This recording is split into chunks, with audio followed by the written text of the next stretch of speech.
Greetings. How are you today?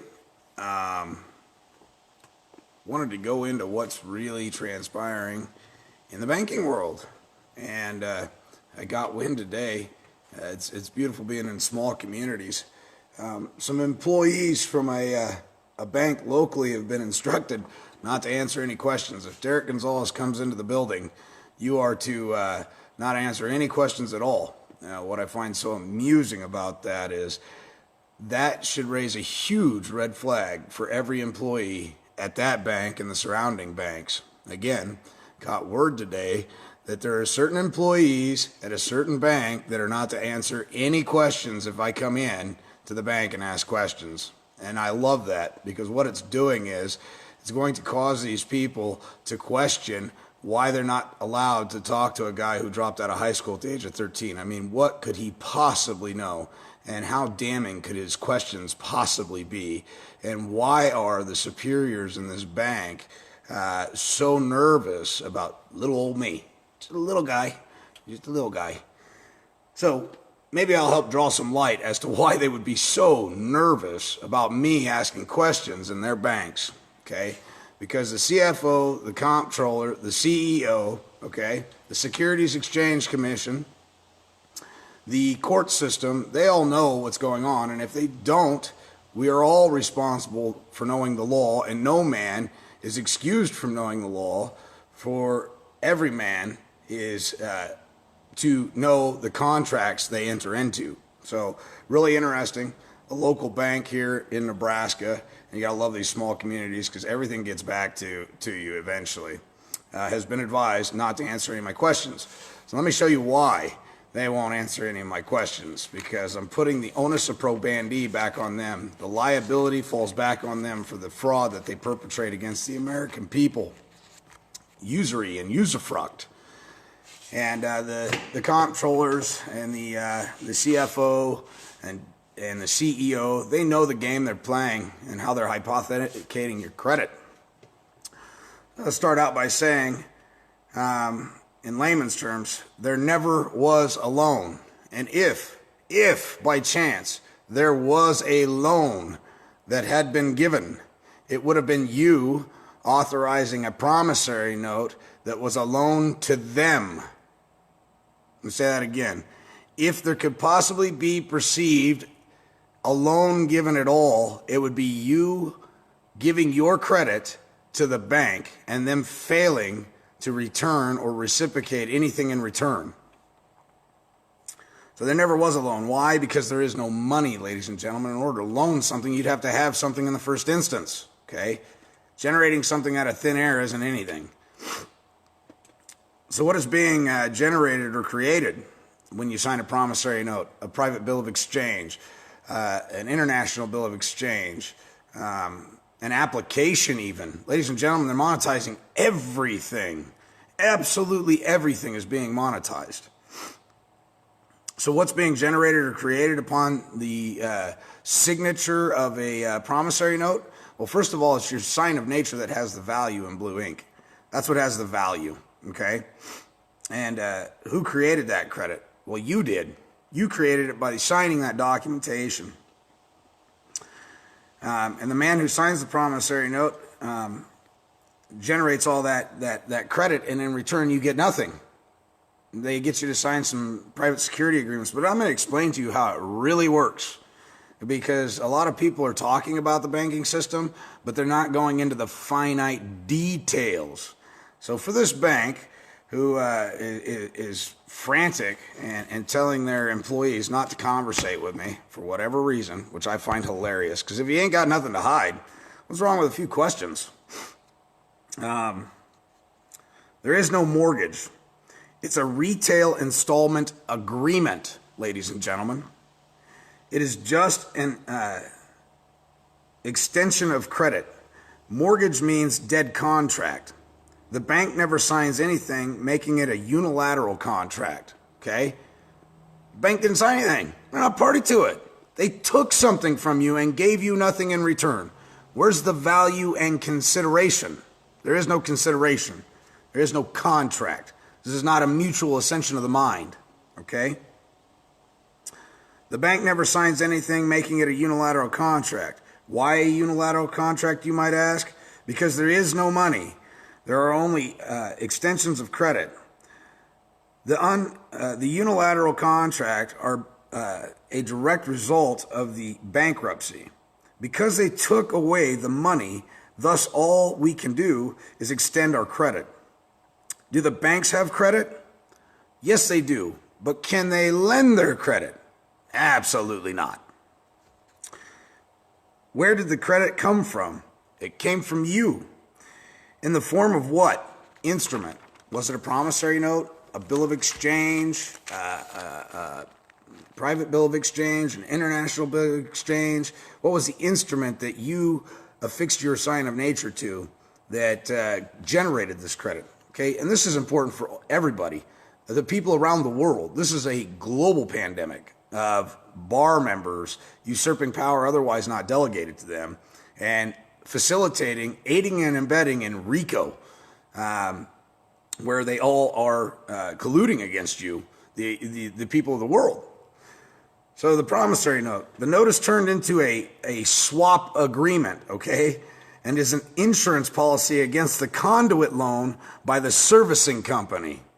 Now, I understand a lot of you guys don't understand what I'm saying here, but this goes out to the bankers who are so nervous that they tell their employees not to conversate with me. And I want their bankers to understand that I speak your language, and that's why they don't want me talking to you. And that's why they don't want you answering any questions. Okay, so it's a swap agreement and an insurance policy against the conduit loan by the servicing company. There never was a loan, ladies and gents. You must deny ever receiving a loan. Why? Because you issued the credit. You issued the credit. So if there was a loan at all, in any perceivable instance, you gave the bank a loan. They turned around, took your promissory note, and converted it to an order to pay, which destroyed the intent of the promissory note. It destroys the promissory note. A letter of satisfaction should be immediately granted to you. You should accept your warranty deed, your automobile deed, whatever it may be. Remember, all obligations are obligations of the United States. Title 18, subsection 8. Okay? Because you issued the credit, you are the creditor. You must also deny that the mortgage, dead contract, is not in arrears. Why would we deny that the mortgage is in arrears? Well, ladies and gentlemen, that promissory note doesn't mature for 30, 35 years. Quite frankly, the promissory note says that you will pay when demanded in 30 years. 35 years, whatever the contract is. If your mortgage is a 30-year mortgage, an alleged mortgage is a 30-year mortgage, then the note isn't due until 30 years on the day, which means you could never be in arrears. So you must deny that. Now, here's why we're denying everything. See, they've got you in your head believing that you owe a debt and that you're default and you're horrible and you're a bad person and you're not working hard enough and you should have 3 jobs and you should have never extended yourself in this manner and fasted to find yourself in these troubles. Yet when the banks do it, they reach out to the Federal Reserve and go, oh, I need $100 billion. I need $100 billion tonight so we can keep going because the economy's collapsing and the people are gaining knowledge at such a phenomenal rate. They're going to do a run on the bank and we don't have anything but credit default swaps. And we're going to owe all these investors, and we're really in the tanks. We're really in the shit. This time, we might actually go to jail, or worse yet, they might hang us at the White House. They might make an actual example of us this time, because the American people got screwed in 2008, and they're getting screwed now, but it's just not televised, okay? These people are really worried about this, because they know that the end is coming for them in their procedural line of work where they defraud the people of the world. Like I said, this is a global thing, ladies and gentlemen. This isn't pity the American people. This is a global thing. And we together need to pull together to expose this corruption and this BS. And it starts by taking back over our school systems and not allowing this stuff to promulgate any more than it already has. Okay? You must also deny that you ever got a mortgage, a dead contract, or that the contract is in arrears. Why? Because it does not have to be paid until maturity. When does maturity happen? Normally average 30, 35 years, automobile loan 16 years, whatever it may be. That's when the note matures, and that's when it's due and owing, ladies and gentlemen. So for you people going through foreclosure right now, maybe it's a finite time to go ahead and remind your banker that couldn't possibly be in arrears because the promissory note was issued for 30 years. And you could call the alleged loan home all you want, but the fact of the matter is the promissory note doesn't have to be, I can't be compelled to pay it before then, unless I agree to it. Consent, right? But here's an even more interesting part about that. If they monetize the note, they're not the holder in due course. It's not pay to the bearer. It's pay to the United States Treasury. However it is, there are two different ways that they do this. One, they send it to the Treasury. The other one's paid to the bearer. So whoever's the holder in due course of the original wedding signature. I'm telling you people, when these bankers bring into court certified copies of hoopla, throw that shit out as a forgery. Objection. That's a forgery. Make a state. That's a forgery. Well, that's not a forgery. Oh, we didn't forge anything, Judge. This is just how we conduct business. Well, I don't think so, pal. I don't recognize that signature. That's clearly a forgery. I don't recognize that at all. You're going to have to bring the original instrument in. They can't do it. You could go redraft an original and bring it into the court and go, Your Honor, this is the original. I hold it in my hand. That bank's going to say, no, that's not the original. That's not the original. Well, I sure hope you can produce the original then. If this isn't the original, then you better bring yours forward. Guess what they can't do? They can't bring the original forward. You just won your damn case simply going in there and saying, I got the original. See, they have the burden of proof because they brought the claim against you. They also have to bring their damn checkbook to the courtroom because they're suing you. And he who provides the ends provides the means. They got to pay you. That's why you're not supposed to be suing people. You got to pay them. You don't want to sue anybody. It's absolutely asinine. Let them sue you, and then turn around and make sure that since they're providing the ends, they're also providing the means. Okay? They have a credit. They have a credit and escrow fund that creates at about 10% a year. So after 10 years, the escrow fund is depleted, and they're no longer receiving dividends checks from the escrow from your promissory note and being able to monetize it times 10 through fractional reserve lending and everything. And so as that starts to deplete and they're no longer making their cut, then what they naturally do is move to foreclose on the property so they can do it to somebody else. Okay?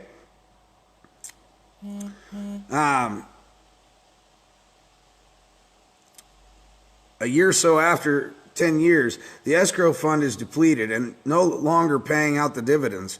That is when the banks move forward and foreclose. Because they separate the note from the mortgage, they invested the proceeds into the servicing retail installment agreement. Servicing retail installment agreement, ladies and gentlemen. Write it down. Go look it up. Servicing retail installment agreement. Called a pooling and servicing agreement. The investors will now be damaged if it all falls apart. That creates a clogging provision that means there is zero right to an equitable right to redemption. Because of the droit separation, thus, the only remedy to be had is through errors and omissions claims against the title company, for there was no marketable title because there was no contract. Now, why? That's the question. Why was there no contract? Because there never was a loan. That is why errors and omissions comes forward with a claim to the title company.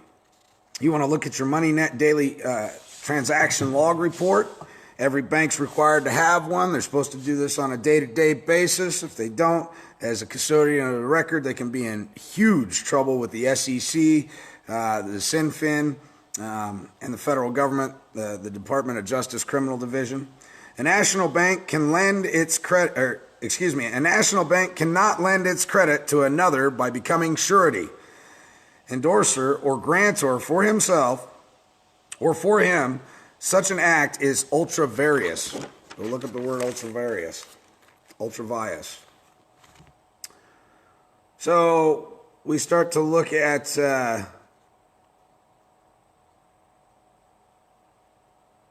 let's see. I'm just going through my notes here. Give me just a second. The banking system in America, to mention one area addressed by this, is a fraudulent enterprise. That is why this process is so effective at eliminating claims of debt. Credit lenders never loan anything of substance, hence cannot withstand the simplest examination of their practice, cannot legally support their claims. Why can't they support their claims, ladies and gentlemen? Because what they're doing to you is bringing in copies of bullcrap paperwork that they can't stand upon. Now let me explain something to you. So you got an alleged loan. We've already determined no loan even exists, and if there is such a loan that has ever existed, you're the one that lent it to them in the first instance and got nothing in return. That's a breach of the contract in the first instance there, because they're purporting to give you something, but in reality, they didn't give you a check and they didn't give you anything else. And so all that shows is that you gave a promissory note, okay? And the conversion of the promissory note now renders the promissory note void. There's no obligation or duty to pay that promissory note anymore because that promissory note has been converted to an order to pay, okay? They have been paid. But here's the thing, they cut you out of it. They cut you out of it. You're the beneficiary, and they turn around with a power of attorney or limited power of attorney and turn around and usurp powers otherwise not delegated to them by you. They steal your money, folks. They steal your credit. They steal your credit on accounts.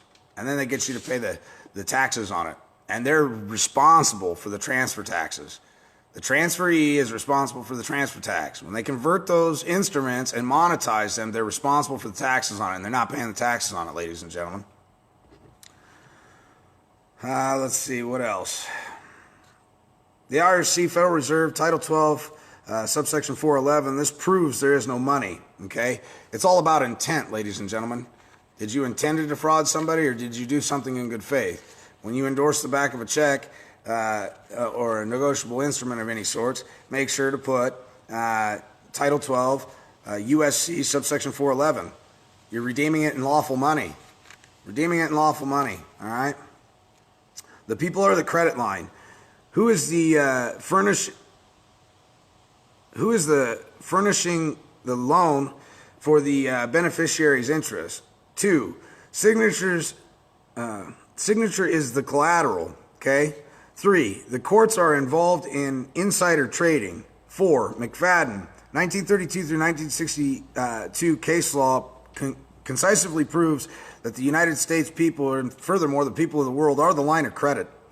Credit on account, number 5, is generated from signatures, not property. It's not the property they're after, ladies and gentlemen. It's your signature. So they could care less about the property. The property is insignificant. It's a liability. It decays. It fades. It requires maintenance and upkeep. It's a liability. It absolutely sucks to own stuff. You don't want to own anything. You want to control everything and own nothing. Push the liability back to where it goes. 6, everything is a tax issue. 7, an alternate evaluation on a carryover basis is the reason why the attorneys and everyone you do business with has a tax liability, okay? Please review Title 26, 2032. It's 2032 AE 11. So go to Title 26, 2032 AE 11 and read it. Read it and understand it. Point 11. Most attorneys and judges don't know about this. However, all men are responsible for knowing the law, and they're responsible for knowing the contracts they entered into. Thus, ignorance of the law excuses no one. No man is above the law. If you have a qualified heir, that makes a written application to the Secretary of State for the termination of the maximum amount. The agents bear the responsibilities of the taxes for charging up the estate. Why?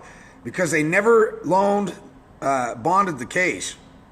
The agents are claiming to be a qualified heir, and they are not. So how do we catch them? Discovery, ladies and gentlemen. It's your best friend. Discovery. Put the onus of probandi back on these lying, looting weasels. Put it back on them. They brought the claim. So if I accuse Agnes's dog of crapping on my yard, Agnes doesn't have to prove that her dog didn't crap on my yard. It's up to me to prove that that fecal matter came from her dog. Okay? When you guys are going into court, the first thing I want to do is reverse the script, flip it 180 degrees, and start from, for example, in my instance, they unlawfully detained me. I got an officer of the law, alleged officer of the law. He's not registered with the Foreign Registration Act of 1938. He's not compliant with half the laws that he's mandated to be in compliance with. He's not an officer of the law. Okay, he's a private contractor. I get pulled over. They hold me against my will. They tell me that I'm not free to go. I don't have charges pressed against me, but they want to continue to generate revenue. So they're just going to sit there and write tickets. Write tickets. 3 in a row within a period of, 15, 20 minutes, right? Before they incarcerate me. When we go to court, the first thing they want to bring up is resisting arrest. Now hold the damn phone before we can even tackle the issue of resisting arrest and whether or not it was lawful or unlawful, whether I was legally bound or not. We have to attack the subject matter in the first instance, which is, was the stop warranted in the first place? Because how could you possibly resist arrest if in the first instance they didn't have the right to accost me in the first place? You see what they're doing to you in the court? They flip everything around backwards. They get you to convict yourself of your mind. They get your neighbors to think you're a frickin' loon. But the truth of the matter is, you know something's wrong, you just can't put your finger on it. You don't have the time to go study because you're working religiously to keep a roof over your head and take care of your offspring. The system's been designed this way, ladies and gentlemen, so you cannot become learned, to prohibit you from gaining the knowledge you need to prevail. And people like myself, Justin Nolan, there's a lot of them. Matt Quintero, El Hotet, Keith Little, Amon Osiris. Man, that guy's a monster. They took millions from him. They took everything he ever owned. The guy had 3 or 4 houses, lavish cars, self-made, and they stole it all from him. And he did nothing but sit there and study law to this point. The man speaks volumes. And what he covers is child support, Title 4D.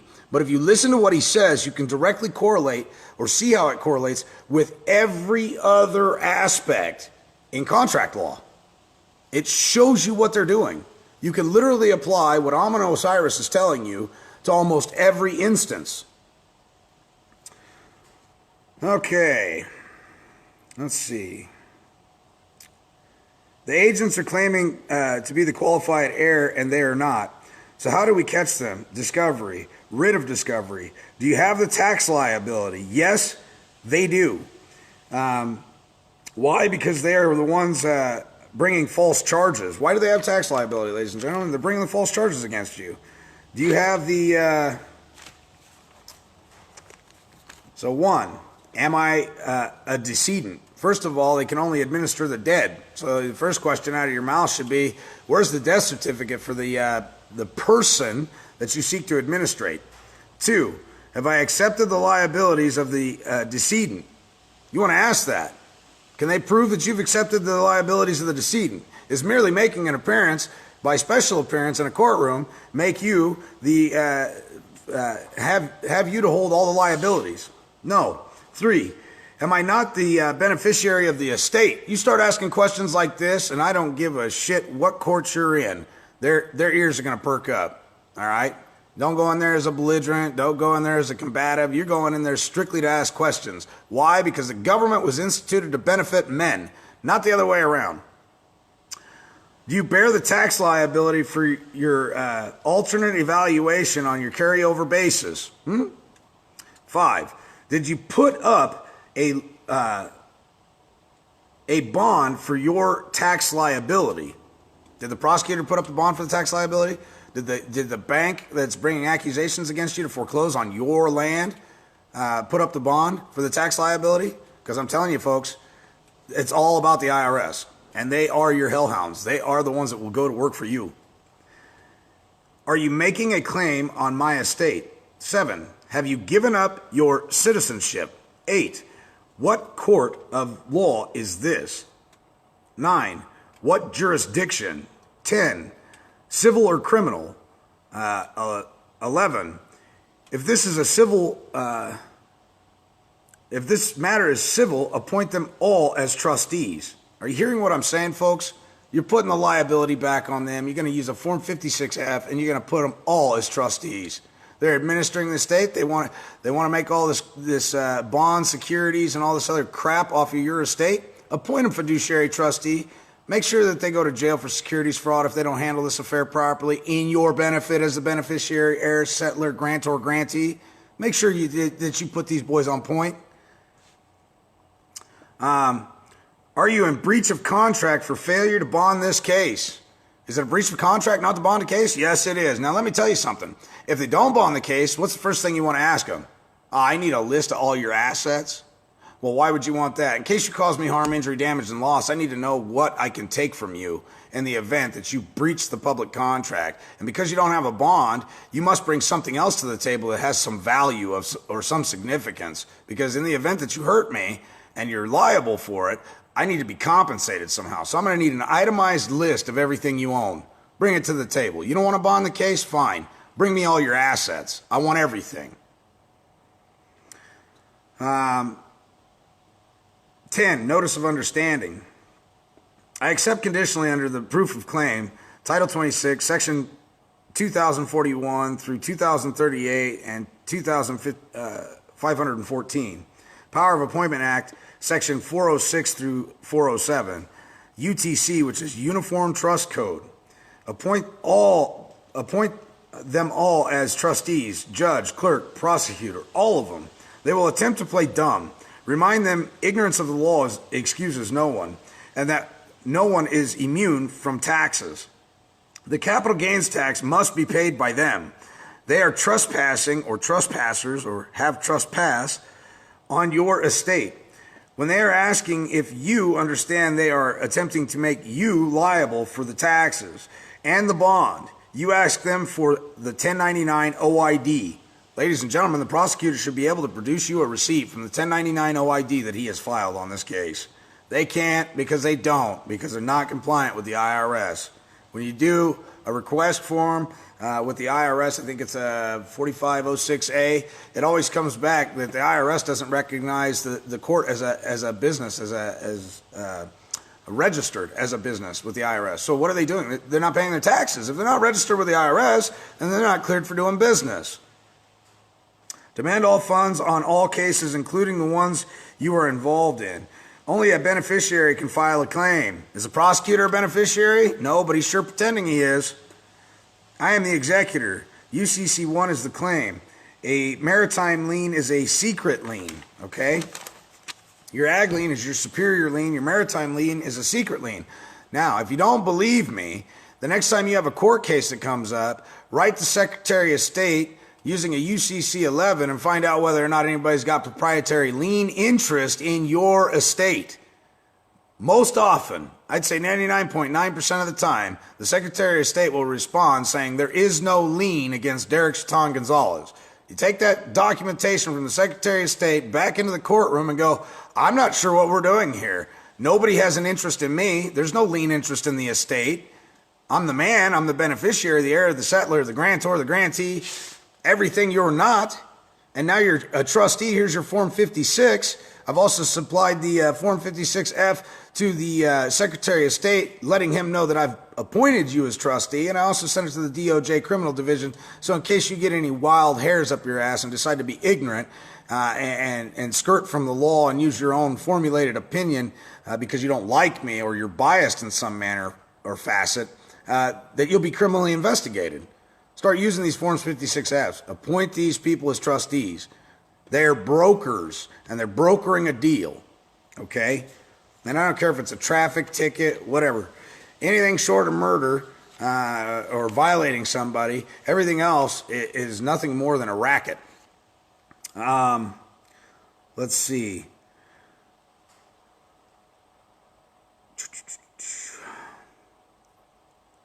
Why men and women go to jail is for tax evasion.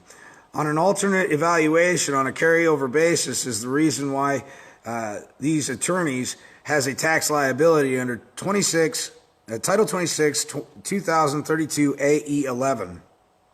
If you have a qualified heir, which is what the judges and attorneys are claiming to be on your estate. It says in Section 11, if a qualified heir makes an application for the termination for the maximum amount of the additional tax which is made imposed by subsection C to the heir's qualified interest shall be entitled to a receipt. So if they're claiming to be the qualified heir and the beneficiary of this whole matter or whatever, then you would be the one performing and giving them a receipt. But it's the opposite way around. They owe you the receipt, okay? When we go into court, they must provide the receipt. What receipt am I talking about? The 1099 OID. Guys are coming in as a creditor and they're the debtor. They work for an insolvent corporation. 12. They are supposed to give you the receipt from the money transfer from the 1099 OID.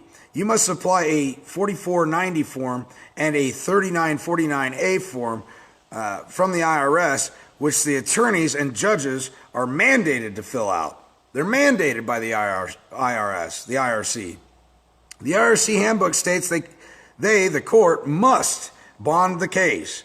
The question becomes, who in the court furnished the bond to cover the tax liability, transfer tax, as a transferee? 14. The bond I speak of is the surety bond, and as the beneficiary, you can demand that they carry a bond for no less than $1 million to put up for the case. They truly need to be putting up over $1 million on the case. If they have 10 cases, they must have at least $100,000 bond per case, right? But the court doesn't have that kind of money. They're not bonding these cases, ladies and gentlemen. They don't have what it takes to bond all these cases. The court don't have the funds to even bond one case, let alone all of them. Why are the agents of the courts not insured? They gave up their citizenship and joined a foreign power of the United Nations, okay? They joined the foreign power of the United Nations. The red lights on a police cruiser indicate the Red Cross. That's 911, 911, okay? And then the blue lights indicate the high seas of commerce. So they're telling you exactly what they're doing. But when they step out of their vessel, their cruiser, notice how they call it a cruiser? It's a vessel. It's an oceanic term, right? A maritime term. As soon as they step out of their vessel, their ship, their cruiser, and they step onto your land, on American soil, they're involved in acts of piracy. They're looting from the land. Okay, they're stealing from you, and they can go to jail under Title 18. Ladies and gentlemen, Title 18 is not for you. It's for you to enforce against them. It gives you your standing, your grounds. Go read Title 18. It's extraordinarily important. They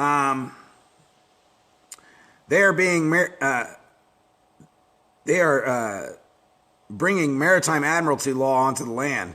Absent a crime when they pull you over, a cop has committed a felony. Why has he committed a felony? Well, first of all, the Attorney General is the only one that can declare a state emergency. Or excuse me, the governor is the only one that can declare a state emergency. And by turning on those lights, they've just declared a state of emergency. And if there is no emergency and no injured party and they don't require any help on the side of the road, then they've just committed a felony on a number of counts. One, impeding your right to travel freely, unimpeded, unencumbered from point A to point B. They have no just cause for doing that. They're only there to regulate commerce, period. Why you have a right to travel freely, unencumbered, and unimpeded? They must bring forth a verified claim or complaint from an injured party. When the cop steps out of the cruiser, they are no longer on their vessel, but now are on the land attempting to enforce the law of the sea, okay? Maritime admiralty, statutes, codes, provisions, city ordinances. That makes them just a man with a gun. 17. The sheriffs are aiding and abetting by allowing this to happen. 18. If you are arrested, you are to immediately be taken before a judge. You got to know your rights, and you got to enforce it. It's denial of due process. When they take you directly to a cage, they're denying you your rights to liberty, life, and the pursuit of happiness, as well as property, okay? So they're denying due process of law. They are breaking the law, ladies and gentlemen. When you get pulled over and they want to arrest you, you say, that's fine, you just take me right to the magistrate. Oh, well, we got 72 hours probable cause. That's color of law. That's the illusion of law. That looks like law and resembles law, but isn't law. Ladies and gentlemen, you've been denied due process of law. That's a breach of the public trust to the nth degree, okay? When they fail to do so, it is denial of due process of law. 20, why you have a right to life, liberty, and property. Not the pursuit of happiness. Pursuit of happiness is property, okay? Life pretty much wraps that all up. And none of those unalienable rights can be taken from you absent of due process of law. 21.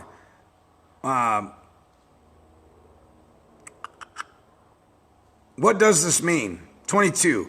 They need a true warrant supported by oath or affirmation with an affidavit sworn to under the pains and penalties of perjury. Okay, they never have that. 23. If they don't have that and arrest you, they are involved in human trafficking and kidnapping, RICO violations, breach of the contract, and treason.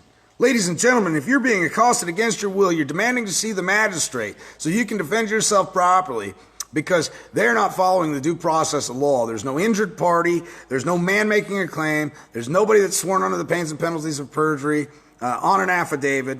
There's no warrant. It's not signed by the judge. It's not signed off by the clerk of the court. You have a capias at best. They're committing treason. Point blank and simple. They're trying to hide all this stuff from you guys. And don't take my word for it. Hell, I'm nobody special. I dropped out of school at 13. I didn't really like to read until recently. In the last couple of years, I started to read a lot more because the things I'm reading are just mind-boggling. They're mind-blowing, okay? 24. They force you into a contract on the side of the road known as a bond to release yourself, okay? So a personal reconnaissance bond. You're being forced under threat, duress, and coercion to sign it. Otherwise, they're going to keep you in that nasty little place they call jail, where they're monetizing your credit, where they're making plenty of bonds off of you. Thus, when you get to court, the first question is, who is liable for the bond? They're always going to shirk away from this. Act like they don't know what you're talking about. Make it perfectly clear that these people know what they're talking about, and they know exactly what you're talking about. They, the court, have 100% tax liability on your estate. Why? Because they're the trustees administering the bankruptcy, ladies and gentlemen. After your ancestors' gold and silver, your form of money was taken away from you by them. Let me remind you how we got into that situation. A bunch of suit and tie wearing suckers who couldn't balance a checkbook ended up bellying up the nation and turned around and needed to steal from you with the promise that they would perform in your best interest. Are they performing in your best interest now, ladies and gentlemen? As you're going through the second largest depression since 29 is coming. It's already underway. The Federal Reserve Bank is bailing out all these banks to the tunes of hundreds of billions of dollars every night. By day, the banker happy-go-lucky, and by night, he's in Pampers with his bottle throwing a fit because he's sinking. He's going belly up. They're piss poor at micromanaging the estates that they've been fleecing for so many years. And now the American people are starting to wake up to it, and furthermore, the people around the world. And we're all asking questions about where are the CAFR reports? And how do they relate to us? And why is there a surplus of all these funds, yet our property tax increase year after year after year? And why is it that I'm a tenant on the warranty deed, not the owner? You know, why is it that I have to pay rent to you guys? And if I maintain and upkeep the place, and I'm just a tenant, doesn't the county, the city, the state owe you something for taking care of managing their property? Are you in involuntary servitude and don't realize it? Are you working on behalf of the establishment and not getting any benefits for it? Think about that, ladies and gentlemen. Thus, when you get to court, the first question is, who is liable for the bond? They, the court, have 100% tax liability on your estate. They are attempting to pass that back to that buck or tax liability to you, presuming you are the surety for the estate. And they know better. They know you're not the surety for the estate because you're the creditor. You're the only reason they have frickin' jobs. 28. If you allow this to happen, unrebutted, then you become liable even if they don't have the bond in place. 29. They, again, are attempting to be a qualified heir of your estate. Number 30. The issue is brought both. My cursor is a little off. Brought forth on discovery. Why are they responsible for the taxes they assessed the estate? They brought the false charges. So they're liable for the taxes because they brought the accusations against the estate and brought false charges, and thus they're the ones responsible for it. 32.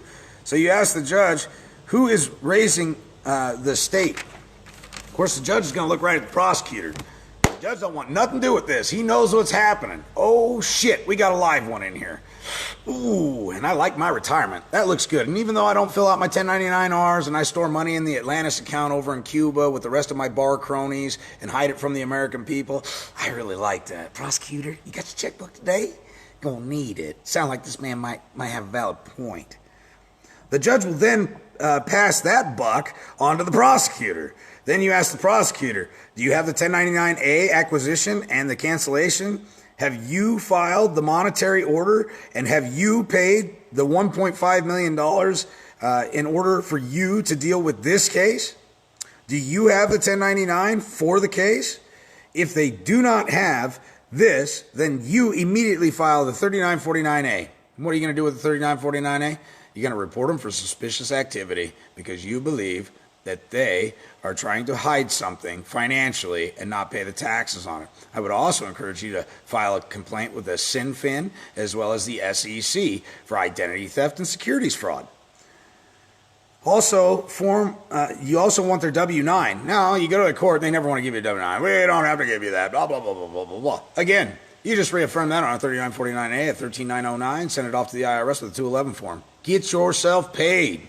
Your only job is to make an observation, create a record, and report it.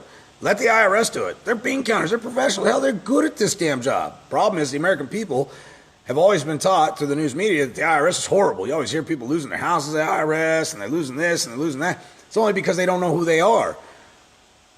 They haven't come forward in the book of life. They haven't filed the proper documentation to assert themselves as Americans, as the beneficiary of the corporation known as the United States Incorporated. You're a beneficiary of it. It could have never been without we the people, period. And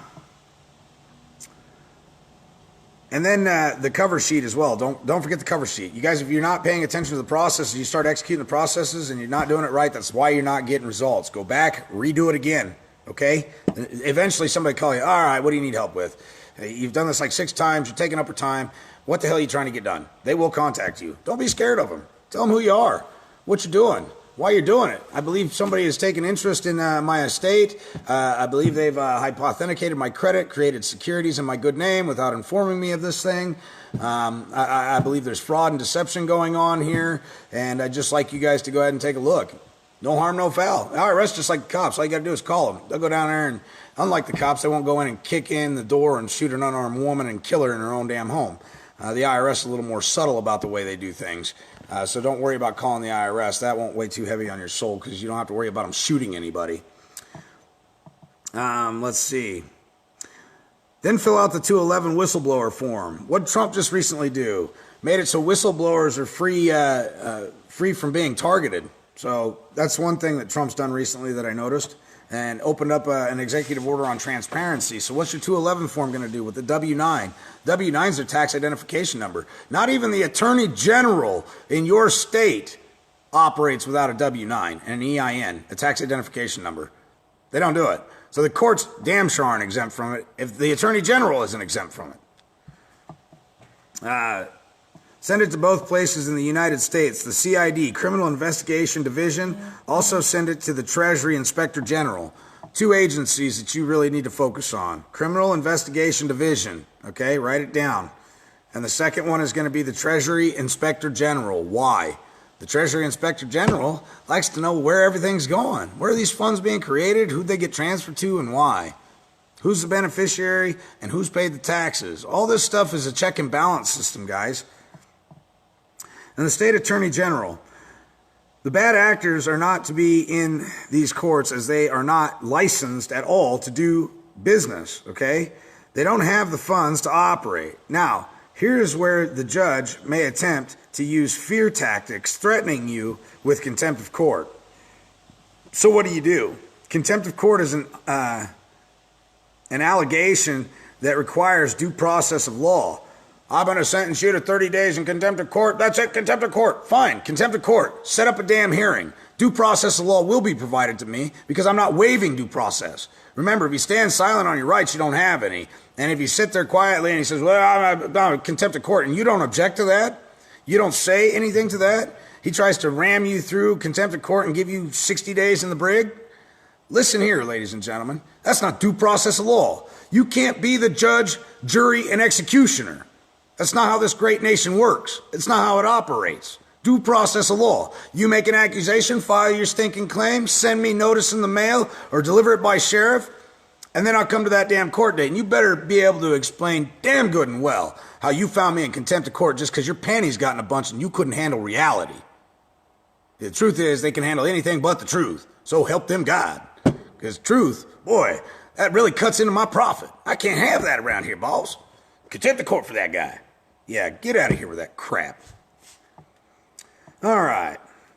Meaning the alleged judge needs to file a sworn claim under the penalties and pains of perjury, and the sufficient matter needs to be brought before another non-biased third party. Why? Because you cannot be the judge, jury, and executioner of your own claim.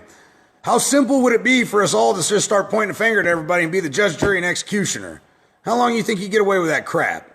I don't think so. You can't do that to your neighbor, and they can't do it to you. If you don't have the right to do it to your neighbor, they damn sure don't have the right to do it to you. So, pay attention.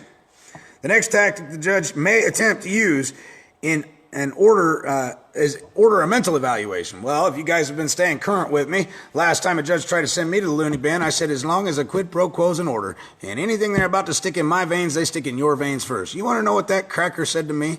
He pulls down his glasses and says, well, Mr. Gonzalez, I think I'm of sane sound mind. And I said, well, I know I'm of sane sound mind, and now you sound freaking crazy because you only think you're of sane sound mind. We're moving on, he says. We're moving on. This is another topic. We're going to move on. Think about that, ladies and gentlemen. Think about how powerful contract is when you know how it works. Sheriff stepped out in the hall with me after the court date and goes, I have never seen anybody talk to a judge like that in all my life. I said, first of all, he's not a judge. I haven't been a judge in this country since 1871. Second of all, he's a ministerial administrator at best, but not even qualified to be sitting on that damn bench. The bench is a bank. The judge is a banker. You can go find that in Black's Law Dictionary. This sheriff just sitting there shaking his head. Absolutely crazy. You want to know what he told me? After everything was all said and done, he looks at me and goes, please don't ever come back here again. I said, hey, just tell your gun-toting morons not to pull me over and we'll never have controversy again. You'll never see my beautiful, brilliant face again. I promise. You tell your gun-toting morons to leave me alone absent a crime, you'll never see me again. Why would the sheriff tell me, please don't ever come back to this court again? Isn't that interesting? Rather funny, amusing, all right? Get learning, people. Quit allowing these people to stomp all over you. Too many people shed blood in ditches in other countries for your alleged freedom, all while profiting the bankers and leaving you dead grandchildren, sons, and daughters all over this great nation for the bankers' profit and gain. Had nothing to do with freedom, ladies and gentlemen. Not a damn thing. The Gulf of Tonkin has been declassified. That was a false flag. 9/11. If you think two damn aluminum airplanes took down some of the greatest structures mankind has ever built in the 19th century, the 20th century, you're crazy. A goose will destroy a 747, folks. A bird that has wings that their bones are hollow. A goose will destroy a 747. And you think two aluminum planes took down 3 buildings? That's insane. The American people have been lulled to sleep and continue to just sit there stagnant going, well, what should I do? I'll tell you what you do. Tomorrow morning you wake up, you get all your family together, and you go down to the bank and you tell them you want to withdraw all your funds. Right now, on the spot, I want all my funds. You watch how quick those banks close them damn doors tomorrow. They'll close up shop. You want to know why? They don't carry that kind of stuff. It's all ones and zeros on the computer, baby. Less than 1/8 of your FRNs are physically tangible, unless you're making a deal with Obama and you send 1.8 billion solid FRN notes over to Iran, which we're trying to stop from making nuclear weapons. Isn't that funny? How come none of these people are in jail for the shit they're doing, people? It's because we allow it to happen. We don't enforce anything. Everybody keeps asking me, where do you get your enforcement, Derek? That's all great. We do these processes, but I'm not getting any enforcement. You're the enforcement. Keep on their butts. If I want somebody to do something on my job, I keep on their ass until they do what I'm telling them to do. I don't just give up on them. I keep on them. Because you just want to stand in the truth. You just want to stand in the light. So again, because you cannot be the judge, jury, and executioner of your own claim, the next tactic the judge may attempt to use is an order mental evaluation. We just covered that. Mental evaluation, quid pro quo, baby. Quid pro quo his ass. Let's all go to the funny farm. Hopefully they got John Travolta, some little disco music. We can just have a damn blast. I'll tell you what, I love crazy people. You want to know who's not going to like crazy people? The judge. He's going to be absolutely mortified with the crazy people while I'm in there partying. We're going to have a damn good time with lunatics. The next tactic the judge may attempt to use, remember, everything is contract. So what do? I conditionally accept your offer provided you're coming with me. Okay, that's how you remain in honor. You can do the quid pro quo, or you can just turn around and say, I conditionally accept your offer as long as you come with me. Tell Nancy I said hi and we won't be back for a few days. We're going on a nice trip. Okay. It's a quid pro quo in law. You want it, you want, I want. You get, I get. Contracts must be mutually beneficial to all parties involved. He wants you in the nut house. You, in turn, want him in the nut house. Let's both go to the funny farm. All right. Once you have overcome all the threats and bring back the sufficient matter and the true issue of the unpaid taxes. It's always about the unpaid taxes. Remember, ladies and gentlemen, when they're bringing you into court, they always want to attack the minor issue and leave the big picture untouched. They're getting you to convict your mind and have a guilty mind on the minor issue. And you're absconding from the big picture. You need to look at the big picture and stay on task. Stay on the subject matter. And with that said, I'm going to let you go. I hope you guys had a little bit of fun with this video today. Again, it was brought to you by a local bank who doesn't like the fact that I'm becoming learned and is encouraging their employees not to talk to me for whatever reason, which I hope makes the local bank tellers ponder a little bit and go, geez, why wouldn't we be allowed to ask that guy a question or answer his questions? Why is that? Could it be because the bank doesn't lend anything? Could it be because they're stealing your credit? Could it be because they owe you, not the other way around? Could it be that what they did with the default credit swap agreements and monetizing your note and cutting you out as the beneficiary and not giving you your proceeds and your dividends month after month after month as they should have? Could that be the issue? Could that be why they don't want anybody talking to me in their branch? I don't know. But time will tell, because the truth always comes out. And in order to stop history from repeating itself, ladies and gentlemen, it's important to start teaching one another what we know. Okay? So send love out to everybody researching. Help support them if you can. Kick them a buck. Help them out. There are people that spend 16 to 18 hours a day, like myself, researching this stuff to help you and your families. Help us out when you can. And thanks for your time.